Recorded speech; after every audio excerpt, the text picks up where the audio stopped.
சின்ன வயசுலயே நம்ம ஒண்ணு வைக்கும் போது பிள்ளை இல்லை இது வேண்டாம் அதுதான் வேணும், தன் விருப்பத்தையே முன் வச்சிட்டு இருக்கிறா. ஜெபம் பண்ணுங்க.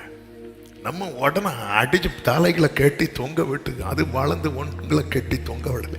அதை அப்படியே மைண்ட்ல வச்சுட்டே நம்ம என்ன ஆயிரும் தெரியுமா, அந்த ஹார்ட்டை நம்மளே பூட்டி போட்டுரும். அதான் ஆண்டவர் பரிசேயர் வேத பாரகர் மேல அவ்வளோ கோபத்தில் சொல்லுவார், உங்களுக்கெல்லாம் ஐயோ நீங்க பரலோக ராஜ்யத்தை என்ன பண்றீங்க தெரியுமா, பூட்டி போடுறீங்க அப்படிங்கிறார். நீ பூட்டி போடுற, நீ ஒருத்தங்களை நல்லா காயப்படுத்திட்டு அவங்கள்ட்ட போய் கர்த்தர் உன்னை நேசிக்கிறான்னு சொன்னா உள்ள யாரும் யாராது. இதெல்லாம் உள்ள வச்சு ஜெபம் பண்ணுங்க.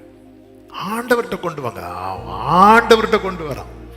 என் பையன் ஒரு ஆவி பிடித்திருக்கிறது. பையன் காதல சொல்லாதீங்க, உன்னை ஒரு ஆவி பிடிச்சிருக்கு. அப்புறம் அவன் உங்களை பிடிப்பான். அப்புறம் கழுத்துல எண்ணெய் வாங்கி போட்டு எங்கேயோ பிடிச்சான் பாஸ்டர். என்ன சொன்னீங்கன்னா அவர் ஆவி பிடிச்சுன்னு அவன் என்ன பிடிச்சான்.